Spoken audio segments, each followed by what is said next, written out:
Melissa, you sure about this guy? My best friend, Sarah, always had a way of cutting straight to the chase. Jack's different, I said as I packed up the last of my apartment into cardboard boxes.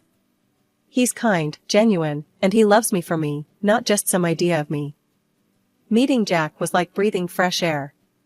He was a software developer with a goofy smile that could light up any room. When we met at a mutual friend's party, he spent the evening making me laugh and listening to my stories about long night shifts at the hospital.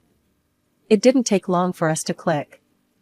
Jack's mom is a bit of a tough cookie, though, I continued, deciding to lay it all out for Sarah. I hadn't told her much about Mrs. Cole. The first time I met her, she looked me over like I was a car she was about to buy, very skeptical. She made a comment about my job, said something like, "Nursing is such a cute little career, isn't it? Like I'm playing dress-up or something." Sarah snorted. Well, just watch yourself around her. These mother-in-laws can be tricky. Jack and I had dated for 2 years before he popped the question.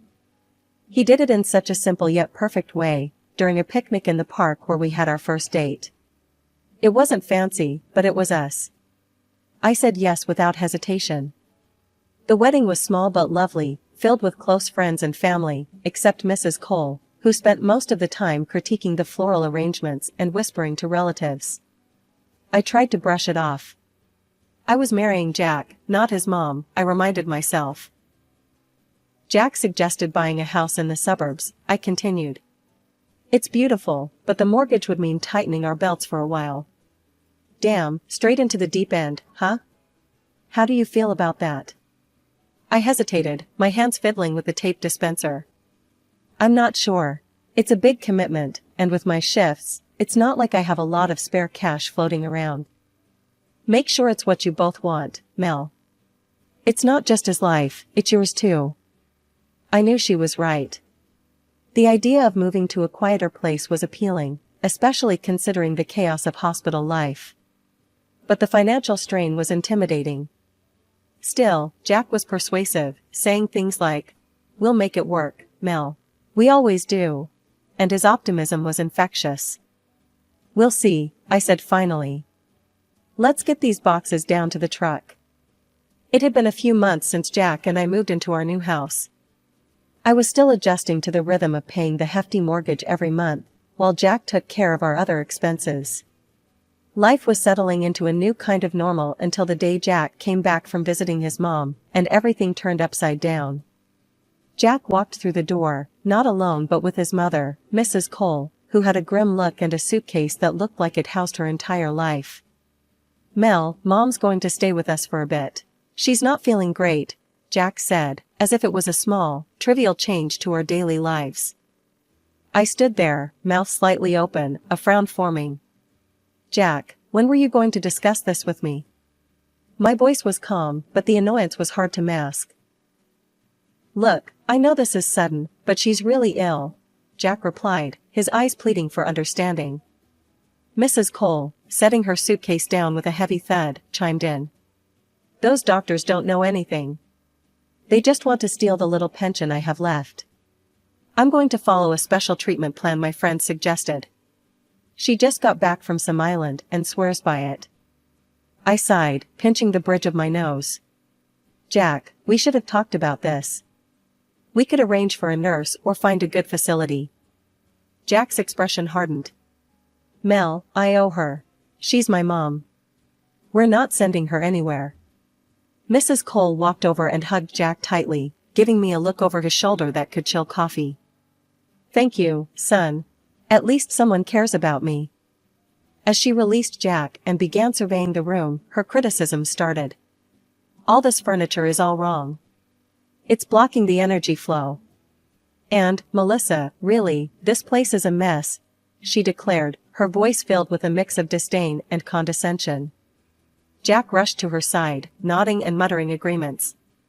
I clenched my fists, feeling my space and my opinion shrinking by the second. Over the next few days, my home turned into Mrs. Cole's personal project. Every morning started with her critiques. "Melissa, these curtains are all wrong. They block the sunlight and positive vibes. And why is there so much clutter here? Jack was no help. Every time I tried to discuss a boundary or compromise, he stood by his mother. Mel, she's just trying to help. Let's just do things her way for a while. One evening, I reached my breaking point. Jack, we need to talk. Now, I said firmly as I pulled him aside. Your mother is taking over our home, and you keep siding with her. You're my husband. I thought we were supposed to be a team. Jack sighed, running his hands through his hair. I know it's tough, but she's family. We have to look after her. She's old and alone. I get that she's your mom, but where do I fit into this? Am I just supposed to nod and smile and let her redo our entire house? When do my feelings get considered? My voice cracked a bit at the end. Jack looked torn, his face a mix of frustration and guilt. I'm sorry, Mel. I didn't realize it was this bad for you. Let's sit down with Mom tomorrow and set some ground rules. The next day never came for that talk. Mrs. Cole had bigger plans, and Jack, as always, was swept up in her current. I retreated, feeling more like a guest in my own home with each passing day. The tension in our house was ramping up each day, and I was caught in a relentless cycle of exhaustion. Balancing night shifts at the hospital with the increasing demands at home was wearing me down. One afternoon, after a particularly grueling night shift, I collapsed into bed, hoping for a few precious hours of sleep. But peace was a luxury I couldn't afford, not with Mrs. Cole around. Barely an hour into my sleep, her voice, shrill and piercing, jolted me awake. Melissa, how can you sleep at a time like this? I'm ill and there's nothing to eat. You need to take care of me, she bellowed from the kitchen. I dragged myself out of bed, my body heavy with fatigue, and stumbled into the kitchen. Mrs. Cole, I just came off a night shift. I really need to sleep. Can it wait a bit? She was rummaging through the cabinets, clattering pots and pans. No, it cannot wait. I need proper nutrition. Look at this, there's nothing here I can eat. I leaned against the doorframe, barely keeping my eyes open. What exactly do you need? I'll make something quick. This. She thrust a crumpled magazine page at me. I need a meal with these ingredients. They're essential for my condition.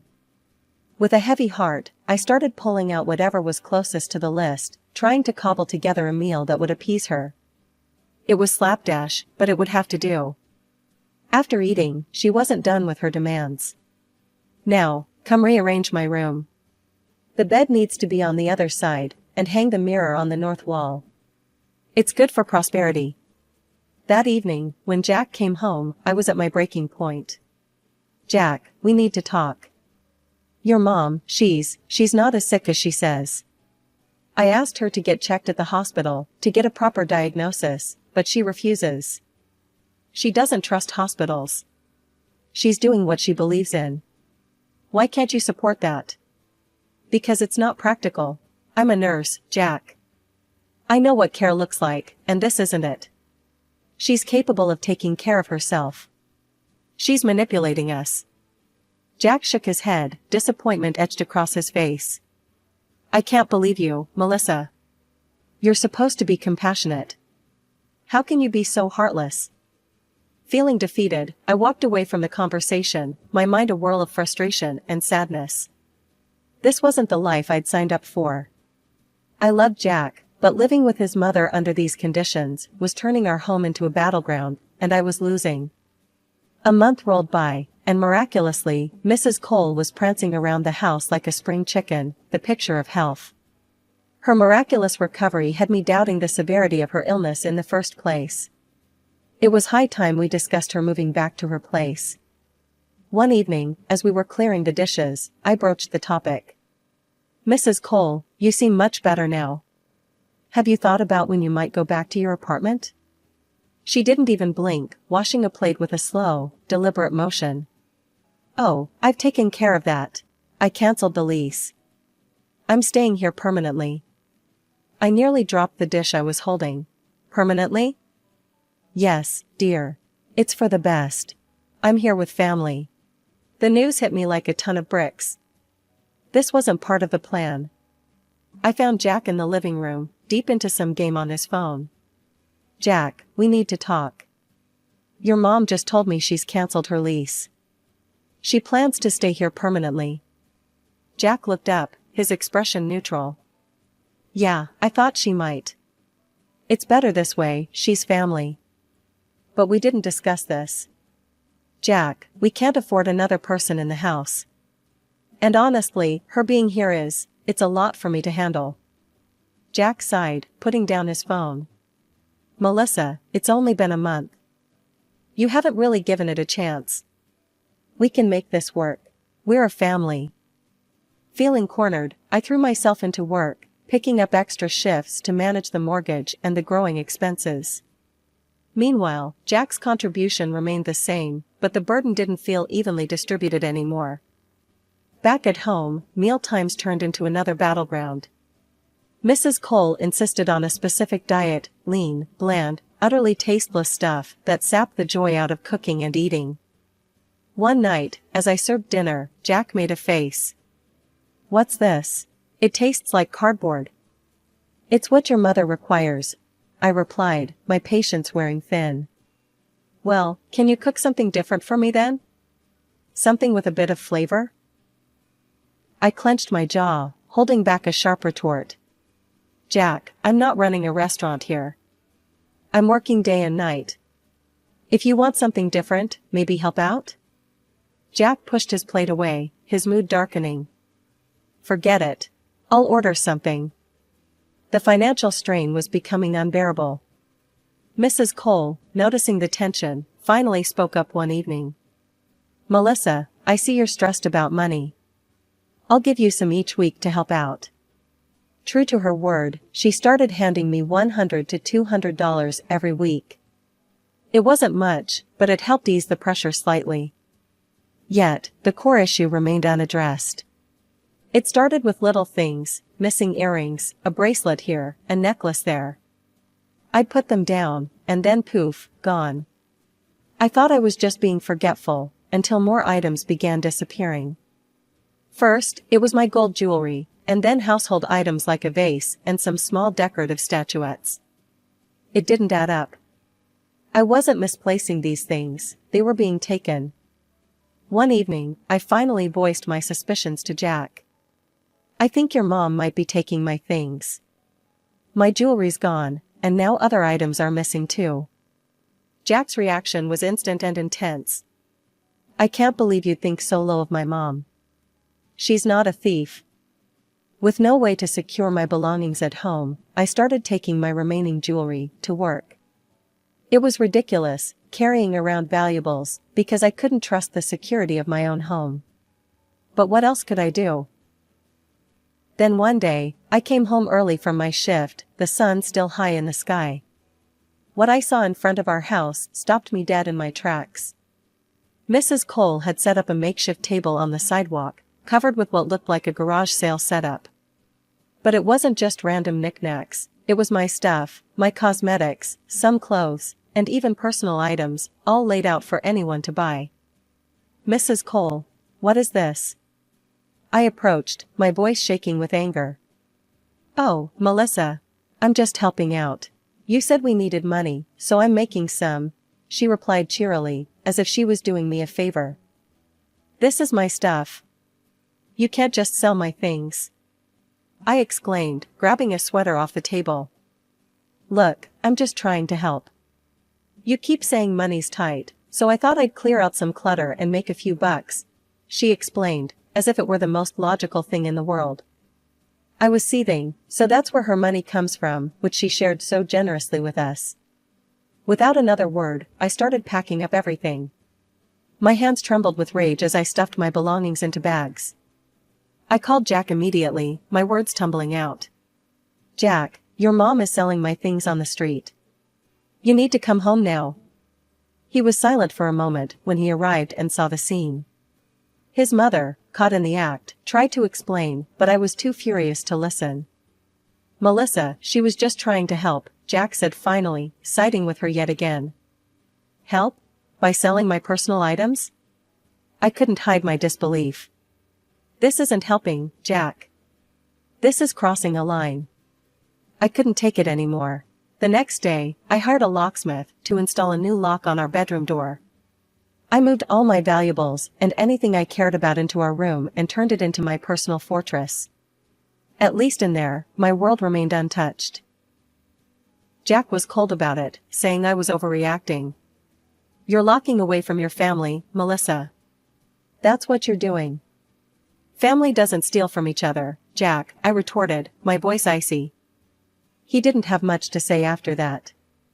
The house felt more divided than ever, my little locked room versus the rest of the space, which seemed increasingly dominated by Mrs. Cole's whims. For a brief spell, life seemed to return to a semblance of normalcy. Mrs. Cole kept to herself, and my belongings remained untouched. I began to relax a little, hoping that maybe, just maybe, we had reached an understanding. But that peace was short-lived. One afternoon, I came home earlier than usual. The house was quiet, too quiet. Instinctively, I felt something was off.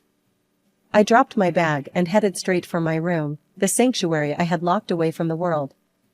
The door, which I always kept locked, was ajar. My heart sank. I pushed the door open and there she was, Mrs. Cole, rummaging through my dresser, her hands full of my jewelry. The sight of her ignited a fury in me I had never felt before. Mrs. Cole, what on earth do you think you're doing? My voice was sharp, laced with anger. She jolted, clearly not expecting me. Her face morphed quickly from shock to defiance. I stormed out to the living room and yelled for Jack, who was in the kitchen. He came running, a look of concern on his face that quickly turned to irritation when he saw the scene. Jack, look at your mother. She's stealing from me. I pointed towards Mrs. Cole, who followed meekly, clutching my jewelry to her chest. Jack looked from me to his mother, his expression darkening. Melissa, why must you always assume the worst? She's my mother. Your mother who's standing right here with my jewelry in her hands. I couldn't believe he was still trying to defend her. He turned on me, his voice rising. You know what, I'm tired of this, Melissa. Tired of your constant complaining, your accusations, your distrust. His mother stood by, nodding along to every word he said, a smug look on her face. You don't cook properly anymore, you hide things, you separate yourself from us. What kind of family is that? Jack continued, his words slicing through any remaining bond we had. I looked at him, really looked at him, and I saw a stranger. This wasn't the man I married. This was someone else, someone who would choose his thieving mother over his wife. I want a divorce, Jack, I said quietly, the words tasting bitter but necessary. His response was immediate and cold. Fine. The next few weeks were a blur of lawyers, papers, and cold, silent meals. We agreed to sell the house and split the proceeds. I didn't argue, I just wanted out. I found a small apartment and moved my most precious belongings there, leaving behind a life I could no longer bear. Driving away, I didn't look back. I had new beginnings to chase, and this time, I would make sure they were filled with trust and respect, something I hadn't felt in a long time. Jack and his mother could have each other, and I would finally have myself. I came back to the house to pick up the last of my things, expecting it to be quiet. Instead, I was met with fury. As soon as I stepped through the door, Jack was on me like a storm. There you are. You vile woman. Where is my car? His face was red, his voice loud enough to shake the windows. What are you talking about, Jack? I didn't take your car, I said, genuinely confused and taken aback by his aggression. Don't play dumb with me, Melissa. My car's gone, and you took it because you want revenge. He stepped closer, his eyes wild. His mother, sitting in a chair with a blanket around her shoulders, chimed in, her voice dripping with venom. She's always been awful, Jack. I told you she was no good. I was speechless. The situation was spiraling, and I had no idea how to calm it down. Before I could gather my thoughts to respond, Jack's phone rang. He snatched it up, still glaring at me. His face changed from anger to confusion as he listened. What? An accident? My car? He paused, looking between his phone and his mother. Who was driving it? His mother's face went pale. I watched as the truth came crashing down. The room went silent except for the voice on the other end of the phone line, which I couldn't hear. Jack ended the call and turned to his mother, his voice shaky with restrained rage. "Mom, tell me you didn't take my car." His mother started to sob, her hands covering her face. I just wanted to go for a ride. I didn't mean any harm. You weren't supposed to drive it. You're not on the insurance. Do you understand what this means?" Jack's voice rose with each word. I stood there, watching the drama unfold, the pieces falling into place. Jack's anger boiled over. "Get out. I can't even look at you right now. You're going to pay for this, every last cent." His mother tried to plead with him, but he wasn't having it. He grabbed her things and shoved them at her, pushing her towards the door. "Go. I'll be contacting a lawyer about this." She was crying, a pitiful, wailing sound that might have once made me feel sorry for her. Not today. Today, it was just noise. As the door slammed behind her, Jack turned to me, suddenly softening. "Melissa, I didn't know. I'm sorry. Can we start over?" "Maybe we can." I cut him off, my own voice calm but firm. "Jack, you never stood up for me. Not once. How could I ever trust you to protect me or us? I can't be with someone who doesn't see me, who doesn't believe in me."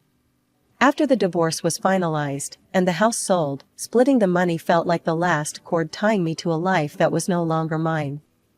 I found a cozy apartment in a friendly neighborhood. The first time I made the mortgage payment, I was relieved. It was nothing like the suffocating debt of our old home. This was manageable, something that didn't keep me up at night. The place was small, but every corner of it was filled with possibilities. Decorating it became my new project, a way to reclaim my space and my identity. One lazy Sunday afternoon, as I was arranging some books on a new shelf, my phone rang. It was my best friend, Sarah. "Hey, Melissa. How's the new apartment treating you?" Sarah's voice was always bubbly, even through the phone. "It's great, Sarah. Finally feels like I'm breathing again," I said, smiling as I looked around my little living room. "I heard about the lawsuit. Jack really went through with it against his mom, huh?" Her tone was a mix of disbelief and curiosity. I chuckled, not without a hint of irony. "Oh, he did. And he won. His mom has to pay for all the repairs to the car. Last I heard, she had to pick up a job because of it." "No way. She's working? After all those years of acting like the queen bee?" Sarah's surprise was palpable. Yep, reality hit her hard. They'd been at each other's throats since the court decision. "It's a mess, but honestly, Sarah, they dug that hole for themselves," I said, not able to keep the satisfaction out of my voice. After hanging up, I thought about how much had changed. Jack and his mother were a constant source of drama, and now, distanced from it, my life was mine again, quiet, peaceful, mine. Over the next few months, I threw myself into decorating my new apartment and taking up hobbies I'd neglected. My evenings were no longer about navigating family dramas, but about rediscovering what made me happy, reading, painting, and sometimes, just watching old movies. One evening, while I was painting a canvas with broad, vibrant strokes, my phone rang. It was Jack. "Melissa, hi. Just wanted to check in. How are you?" His voice was tentative, unsure. "I'm good, Jack. Really good, actually. Just working on a painting right now," I responded, my tone polite but distant. "That sounds great. I'm glad you're doing well." He paused, and I could almost hear him struggling to find the right words. "Listen, I've been doing some thinking." I cut him off before he could continue. "Jack, I hope you find whatever it is you're looking for. But for me, I've already found it, my peace. I need to focus on that." Hanging up, I looked around my little apartment, my sanctuary, filled with things that brought me joy. The phone call hadn't stirred the old chaos, it had only affirmed my new path.